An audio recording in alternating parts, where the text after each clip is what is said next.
भगवान शंकर के यहाँ कार्तिकेय भगवान का प्राकट्य हुआ और भगवान शंकर के ही पुत्र हैं प्रथम पूज्य हमारे गणनायक भगवान श्री गणेश जी।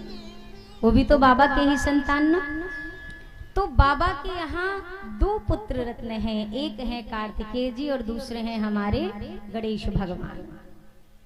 अच्छा, बाबा और मैया कौन है? माँ श्रद्धा है और बाबा विश्वास। मैं 3 दिनों से यही बात लगभग किसी न किसी प्रसंग में कह रही हूँ आपसे। जब श्रद्धा और विश्वास का मिलन होता है, जब जीवन में श्रद्धा और विश्वास का पाणी ग्रहण हो जाता है, तो हमारे जीवन में फिर आना होता है किसका? पुरुषार्थ और विवेक का। कार्तिकेय जी कौन है? ये पुरुषार्थ का प्रतीक है। भगवान श्री गणेश कौन है? ये विवेक का प्रतीक है। यानी जब श्रद्धा विश्वास आएगा हमारे जीवन में तो ये दो चीजें भी उनके साथ आएंगी। अच्छा, पुरुषार्थ तो सब करते हैं ना। पुरुषार्थ कह लो, परिश्रम कह लो, हर कोई करता है, आप भी करते हैं। हमसे ज्यादा तो पशु पक्षी करते हैं। चिड़िया का घोंसला बनाने का कभी क्रम देखा है आपने? अच्छे से अच्छा कोई इंजीनियर क्या बनाएगा जो वो बना लेती है? क्या बुनाई है उसकी, क्या गुनाई है उसकी। हमसे ज्यादा परिश्रम वो करते हैं। हम तो बच्चों को कमा के लाके, माँ रोटी बनाती है, पिता कमाने जाता है, बच्चे खाते हैं। चिड़िया तो एक एक दाना चुग के बच्चों के मुख में लाकर अपनी चोंच से डालती है जब तक बच्चे छोटे होते हैं। तो हमसे ज्यादा पुरुषार्थ तो वो कर लेते हैं। केवल अगर पुरुषार्थ बस रहेगा तो भी हमारे जीवन का कल्याण नहीं है, जब तक उस पुरुषार्थ को करने में विवेक ना लगा। अर्थात विवेक पूर्वक परिश्रम करें। जैसे मान लीजिए आप 1000 किलोमीटर चले, मान लीजिए चले, अब आपको पता ही नहीं है कि आपको जाना कहाँ है, तो इस चलने का कोई अर्थ है क्या? ना आपको मंजिल पता है, ना आपको ठिकाना पता है, आपका कोई मतलब है इस चलने का? बिना विवेक के आप 1000 चलते रहिए, 2000 चलते रहिए किलोमीटर, कोई लाभ है इसका? अच्छा, अब विवेक पूर्वक विचार करके चलिए कि मुझे जाना कहाँ है। एक अपनी मंजिल को तय करिए। मुझे अयोध्या जाना है, कि मुझे वृंदावन जाना है, कि मुझे 4 धाम जाना है। अब इस यात्रा में अगर आप 10 किलोमीटर भी चलेंगे तो इसकी गिनती है। क्यों? क्योंकि आपने ये परिश्रम विवेक पूर्वक किया है, ज्ञान पूर्वक ये निर्णय लिया कि मुझे क्या करना है, क्यों करना है। इस जीवन में पुरुषार्थ का एक अर्थ ये भी है कि जो संसार के लिए पुरुषार्थ है, ये तो एक अलग विषय हो गया। भगवान को पाने के लिए हम कितना क्या पुरुषार्थ कर रहे हैं, इस पर भी विवेक पूर्वक विचार करना चाहिए। दुनिया में अगर कोई एक रिश्तेदार हमारा नाराज हो जाता है, कोई अपने घर का व्यक्ति नाराज हो जाए, कितने प्रयास करते हैं, जरा विचार करिए। बच्चा नाराज हो जाए तो माँ लग जाती है मनाने में, उसकी पसंद की चीजें बनाना शुरू करती है, कैसो तो माने। माता पिता नाराज नजर आते हैं तो बच्चा भी अपनी तरफ से कुछ न कुछ कोशिश करता है। हमने कभी ये सोचा कि भगवान अगर हमसे कभी रुष्ट हो तो हम कैसे उनको मनाएं? हम ऐसी लाखों गलतियां करते हैं जिसके लिए भगवान साफ मना करते हैं कि तुम ये मत करना। ठाकुर जी ने साफ कहा, देखो भगवान को क्या पसंद है ये सोचने में तो हमने कभी समय लगाया ही नहीं, उनको क्या अच्छा लगता है। अब ठाकुर जी ने खुद ही बता दिया कि तुम आज मेरी पसंद भी जान लो और नापसंद भी जान लो। आप जानते हैं कि ठाकुर जी की पसंद और नापसंद क्या है? अरे कहिए, जानते हैं? राघव जी ने कहा, निर्मल मन जन सो मोहि पावा, निर्मल मन जन सो मोहि पावा, मोहि कपट छल छिद्र न भावा, मोहि कपट छल छिद्र न भावा, मंगल भवन अमंगल हारी, मंगल भवन अमंगल हारी, द्रवं सुदशरथ अजिर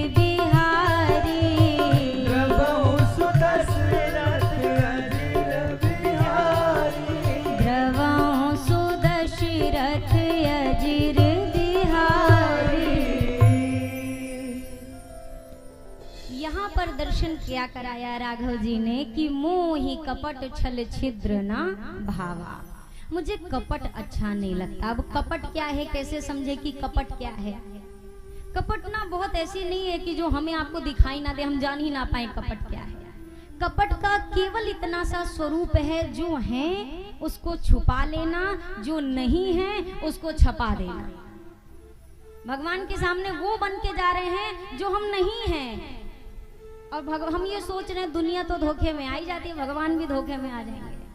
भगवान भी कहते होंगे भाई साहब धोखे में तो तुम हो, तुम मुझे क्या धोखा दोगे? भगवान को कोई धोखा दे सकता है क्या? मोहि कपट छल छिद्र न भावा। मुझे इतनी चीजें पसंद नहीं है। पसंद क्या है? तू निर्मल मन जन सो मोहि पावा। मन की निर्मलता हो वो मुझे बड़ा प्रिय है। वो समझो मुझे पा ही चुका है, और अगर थोड़ा प्रयास करे न भी पाया हो तो पा लेगा। इतनी सी केवल बात है। तो जब बाबा और माँ का विवाह हुआ तो जन्म हुआ श्री कार्तिकेय स्वामी और गणेश जी का। गणेश जी के पुत्रों का क्या नाम है? शुभ और, अरे दिवाली पे चिपकाते नहीं हो अपने द्वारे पे, क्या चिपकाते हैं? शुभ और लाभ लिखते हैं ना। ये कौन है? ये गणेश भगवान के पुत्र हैं। लाभ और शुभ नहीं है, शुभ और लाभ है। जीवन में वही लाभ अच्छा है जो शुभ करने वाला हो। घोटाले में धन तो लाभ तो हो सकता है धन का, पर वो लाभ आपके लिए शुभ हो ये कोई जरूरी। जिस दिन ईडी का छापा पड़ा ना बेटा, सारी आपकी पुरखें खुल जाएंगी। तो ये शुभ हुआ क्या? लाभ तो हुआ पर शुभ नहीं है। तो जब तक शुभ ना हो तब तक लाभ का भी कोई तात्पर्य नहीं है। अब शुभ कैसे होगा? ये दुनिया में जो आपका बढ़िया वाहवाही जय जय हो, ये शुभ नहीं है, ये तो फंसाने वाली चीज है। आज नारद जी का प्रसंग हम सुनेंगे थोड़ी देर में।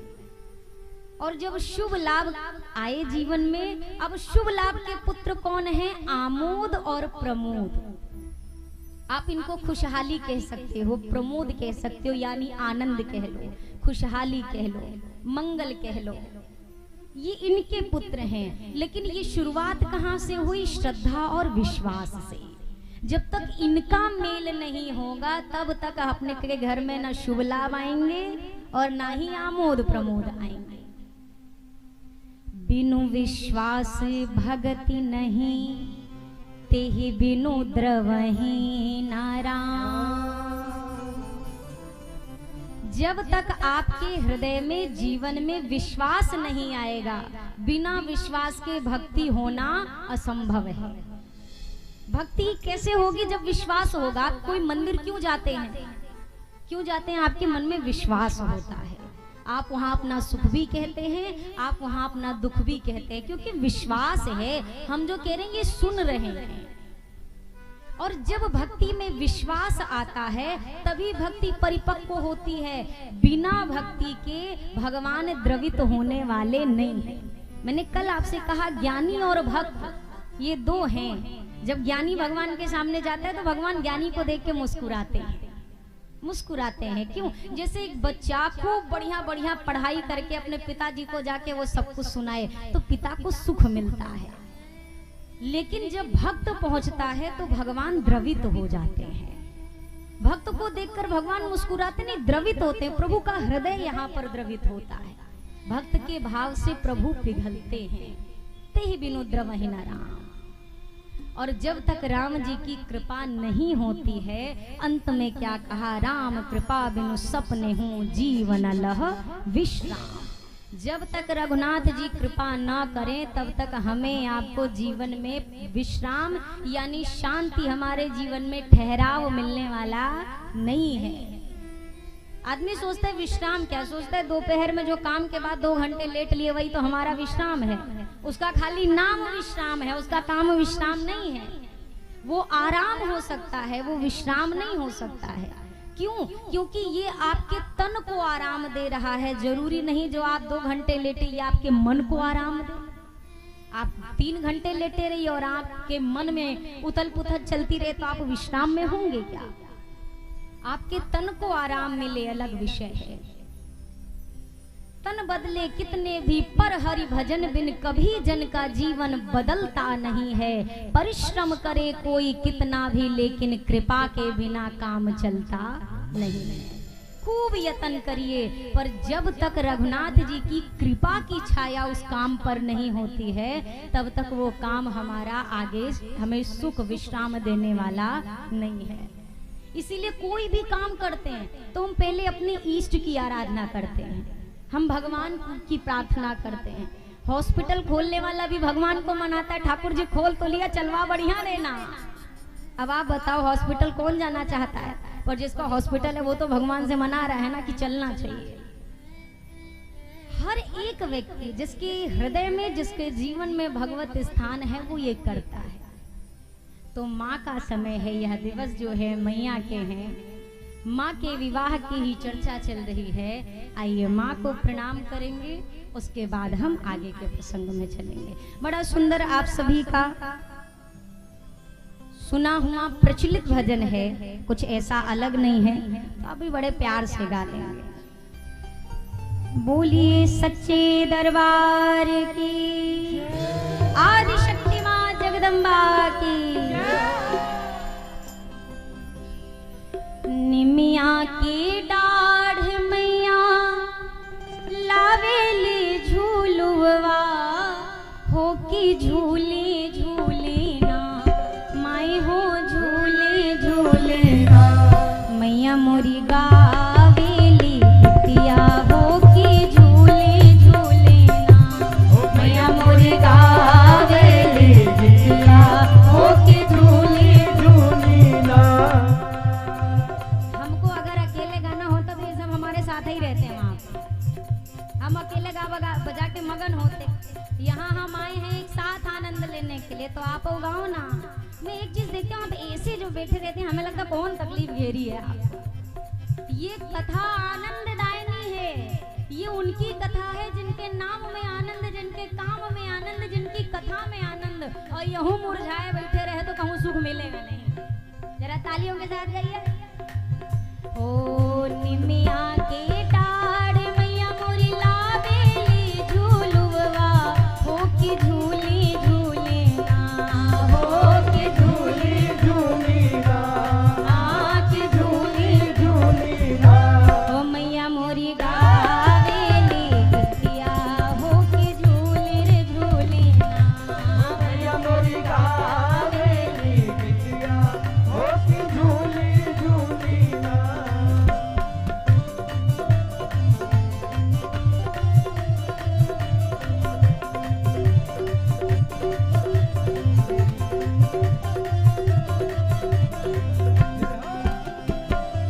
झूलत झूलत माई के लगली पियसिया, हे की चल रे भैलेना, हे की चल रे भैलेना, हो की चल रे भैलेना। ओही मालिन दुआर मैया चल रे भैलेना, ओही मालिन दुआर मैया चल रे भैलेना।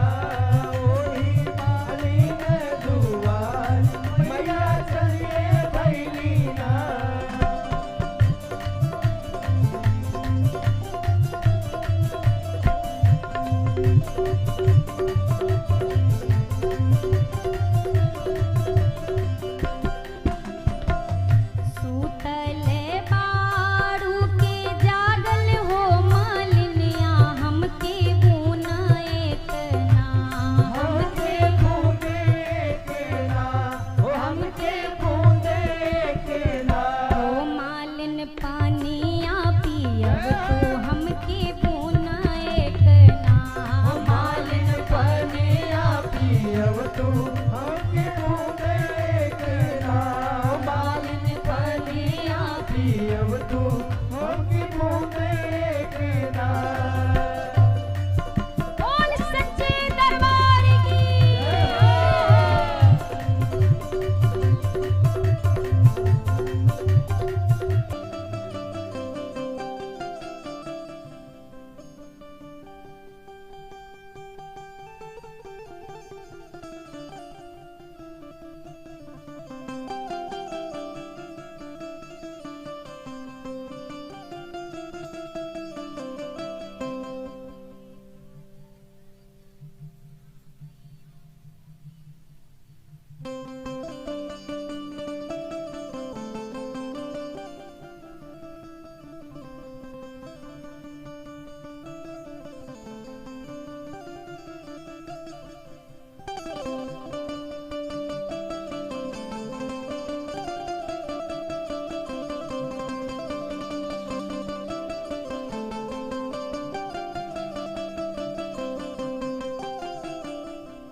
अपने भगतन के दिया मैया उहे असिसिया। बोलिए सियावर रामचंद्र की। अभी हमने शुरू में ही आपसे कहा कि जयकारे में थोड़ी मजबूती होनी चाहिए। बोलिए सियावर रामचंद्र की। धन्यवाद। माँ का विवाह हुआ, पुत्रों का प्राकट्य हुआ। अब गोस्वामी जी महाराज इस कथा को यहाँ से आगे की चर्चा में बढ़ा रहे हैं। ये कथा कौन किसको सुना रहा था अभी तक किस स्थान पर? कल भी हमने सेम क्वेश्चन पूछा था और आप कल भी फेल हुए थे। तीर्थराज प्रयाग, जहां पर कथा कौन गा रहा है? जागवलिक मुनि परम विवेकी, भरद्वाज राखे पद टेक। भरद्वाज जी महाराज कथा सुन रहे हैं और याज्ञवल्क्य जी कथा सुना रहे हैं। ये चर्चा किस लिए प्रारंभ हुई? क्योंकि भरद्वाज जी ने एक प्रश्न पूछा था ना याज्ञवल्क्य जी से। सवाल तो याद होगा ना, जवाब ना सही, सवाल तो याद होगा। क्या प्रश्न किया था? राम जी कौन है? अरे राम कवन प्रभु पूछहूं तो ही। राम जी कौन है जरा मुझे तो बताइए। मैं एक राम को जानता हूँ, नारी विरह दुख लहे अपारा, भयउ रोष रन रावण मारा। उन राम जी को जानता हूँ, लेकिन प्रश्न ये है, प्रभु सोई राम की अपर को जाहि जपत त्रिपुरारी।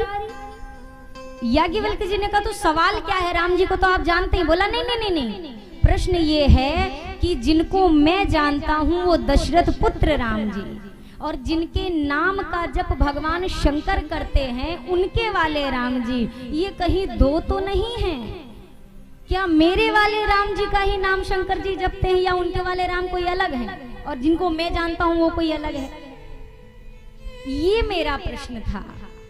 और अब याज्ञवल्क्य जी ने वही सारे प्रसंग सुनाए हैं जो हमने कल दर्शन किया कि किस प्रकार मां सती ने एक लीला करी मोह होने की। आगे मां ने देह त्यागा, पार्वती मैया के रूप में पुनः जन्म हुआ, बाबा से विवाह हुआ और कैलाश आए। अच्छा, भरद्वाज जी ने ये तो नहीं पूछा था ना कि शंकर जी का ब्याह कैसे कैसे हुआ, आप ये बताइए, कहीं पूछा था क्या? आप यहाँ पे हमको कौन सी कथा कहने के लिए बुलाए हैं? किस कथा के लिए? अरे इतने बड़के पोस्टर लगे हैं, पढ़ाई के बोल दो कम से कम। कौन सी कथा हो रही है? चल कौन सी कथा रही है? श्री राम कथा। हम यहाँ से आपको तेलुगु में राम कथा सुना, यद्यपि आती नहीं है। कितने लोग सुनेंगे और कब तक सुनेंगे? दुर्गा पूजा समिति के सदस्य कितने मजबूत कलेजे के हैं जो बैठ के तेलुगु रामायण सुनेंगे। 2 दिन तो हो गए, 2 घंटे भी सुन लें बड़ी बात है। कोई ना कोई तो आके कहेगा का पौना पौना बोल रहे, हमारी समझ में नहीं आ रहा है। हमने हिंदी की कथा आपसे कराने के लिए बुलाया था। सामने वाली श्रोता को अगर जो उसका प्रश्न है उसका उत्तर ना मिले तो बहुत कम ऐसे श्रोता होंगे जो बिल्कुल धीरता से बैठे रहे कि अब उत्तर आएगा, अब उत्तर आएगा, अब उत्तर आएगा। ज्यादातर क्या होता है, प्रश्न का जवाब ना मिले तो तुरंत वक्ता से पहले श्रोता बोल देता, ना ना ना ना आप समझे नहीं, हमने ये नहीं पूछा था। जिससे पूछा है सामने वाले को ज्ञानी श्रेष्ठ समझकर उन्हीं को समझाता है कि आपने नहीं समझा हमने क्या पूछा। अरे ठहरिए, भक्ति धीरज मांगती है, ज्ञान भी धीरज मांगता है। आप ये सोचिए कि एक दिन में सब रट्टू तोता बन के पढ़ ले तो रटने वाले तोता तो बन जाएंगे पर चलने वाले तोता नहीं बन पाएंगे। वो एक कोई कहावत है ना कि शायद तोता या कबूतर की है, बहेलिया आएगा जाल बिछाएगा, हम नहीं फंसेंगे, नहीं फंसेंगे, नहीं फंसेंगे। ऋषि ने एक रटवा तो दिया, शायद तोता ही था, याद नहीं है मुझे। तो रट्टा तो मरवा दिया। अब ऋषि ने कहा देखो बहेलिया आता है, जाल बिछाता है, दाना डालता है, पर तुम नहीं फंसना, नहीं फंसना, नहीं फंसना। अब तोते ने भी रटना शुरू किया, बहेलिया आएगा, जाल बिछाएगा, हम नहीं फंसेंगे, नहीं फंसेंगे, नहीं फंसेंगे। ऋषिवर को लगा अब ये फंसेगा नहीं तो इसको छोड़ देना ठीक है। छोड़ दिया, एक पेड़ पे जाके बैठा। अब वहीं बैठे बैठे रटने लगा, बहेलिया आएगा, जाल बिछाएगा, पर हम नहीं फंसेंगे, नहीं फंसेंगे, नहीं फंसेंगे। बाकी जो उसके ग्रुप वाले थे वो भी सोचे बड़ा ज्ञानी तोता है। और सच में एक दिन बहेलिया आया, उसने जाल बिछाया, दाना डाला, और दाना देखते ये बोलते बोलते जा रहा है, बहेलिया आएगा, जाल बिछाएगा, दाना डालेगा, और जाल के भीतर बैठ के कह रहा है हम नहीं फंसेंगे, नहीं फंसेंगे, नहीं फंसेंगे। अरे तुम फंस गए। सार समझना है, रटना नहीं है। अभी बस कुछ क्षण में वो प्रसंग आएगा और मैं चर्चा करूंगी विस्तार में।